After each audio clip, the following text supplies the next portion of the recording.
Wave 3 News troubleshooters John Boel and Natalia Martinez take you behind the investigation. Right now on Wave 3 News Now. Well, hello and welcome to another podcast of Troubleshooters Behind the Investigation. Along with Natalia Martinez, I'm John Boel.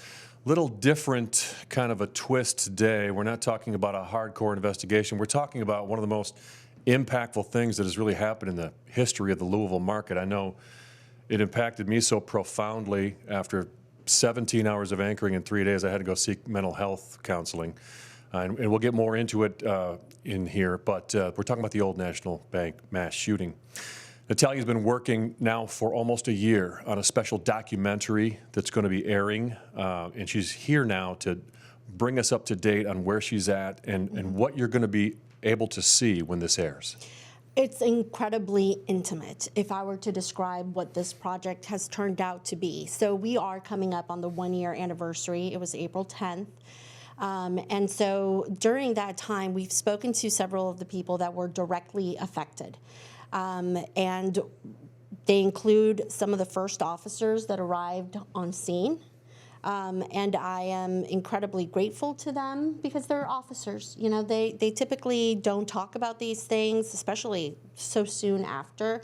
And not only did they talk about their experience, but they talked about how they've been affected doing their job and living everyday life, issues with the trauma that all of that has left behind. And I'm hoping that these officers talking about that can inspire other officers to not only talk about it in a form of support within each other, but also seek the help that they need in case, in case they do. Just kind of bring down that stigma. Before we get into the when and where you can see this and exactly what components it's made up of, when we go into a project like this, I've done a number of documentaries in my life, and we have a vision for them, and then inevitably I won't say veer off course, but we learn things that we didn't expect to learn, and it takes us in a direction we did not anticipate. Did that happen for you, and what was it? Yes, and I thought there was going to be a barrier between the officers, particularly sharing their story and talking about those moments, right? Because they got to the scene and immediately Nick Wilt was shot. And so they talked about having to try to rescue this kid. He was a rookie. He was only 4 days on the job. And one of the officers, I remember talking about when he got to him, the shooter was still firing at them. And he could hear the bullets going right past him. And he remembered thinking, I am going to die. I am going to get shot at any second. And then he looked down at this kid, and he was an older officer, had been on, the department for a long time, and thought, that should be me.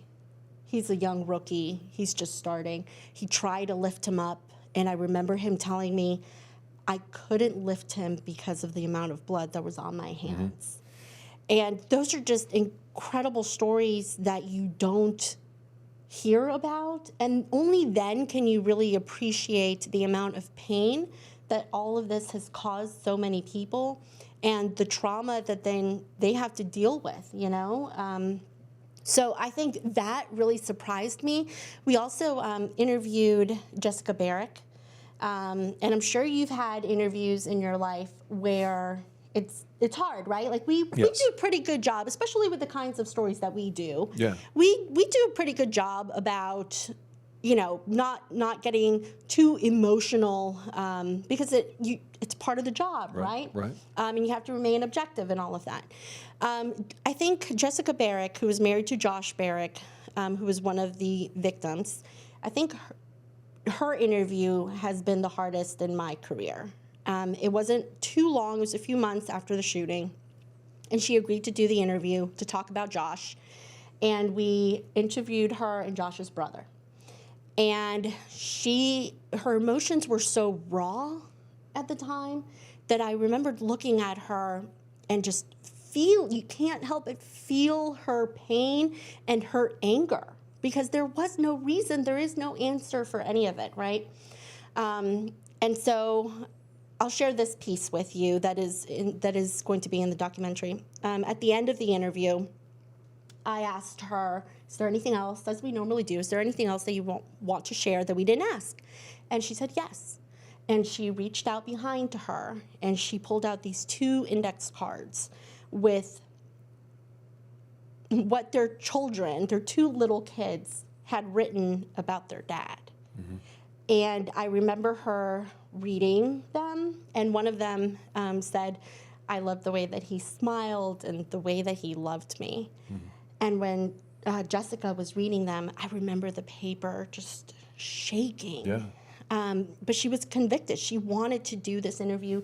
She wanted to share his story because she wants, people to know who Josh was, how much he was loved, and what this community lost on April 10th. So she doesn't like attention, she said, and she said that Josh would have given her such a hard time about doing the interview and being, on camera.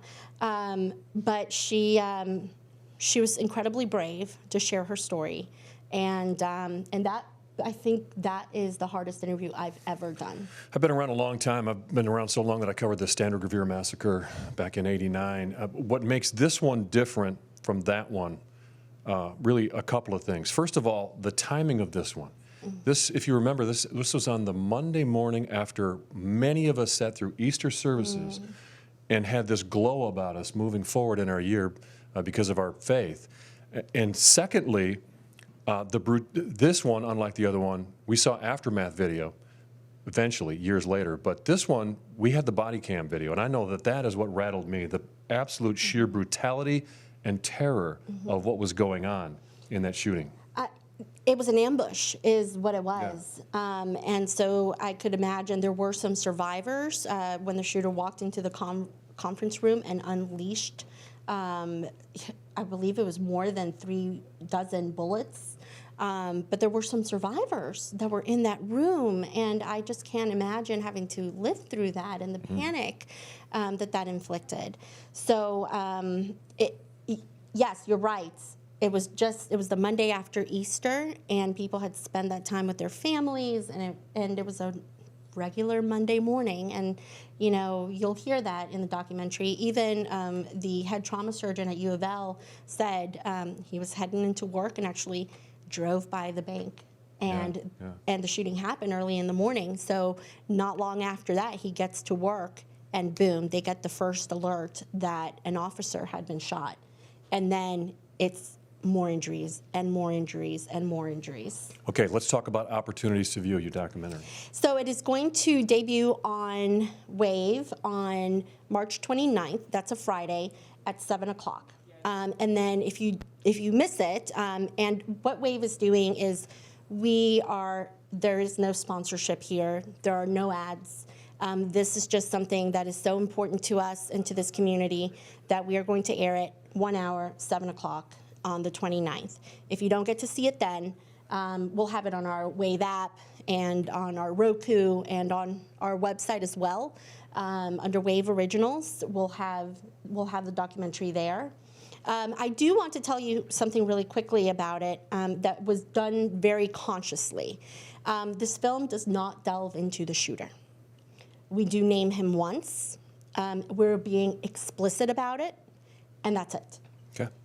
So we have spoken with several of the people involved and understand the concern and the danger when these shooters are glorified, when they're presented to the public. Right. So this does not have anything of that, and also it does not have any information about the lawsuit that is related to who sold the gun or gun control. While that is very important, a very important discussion, I wanted this film to be a safe place for the people involved to simply share their stories and away from any politics.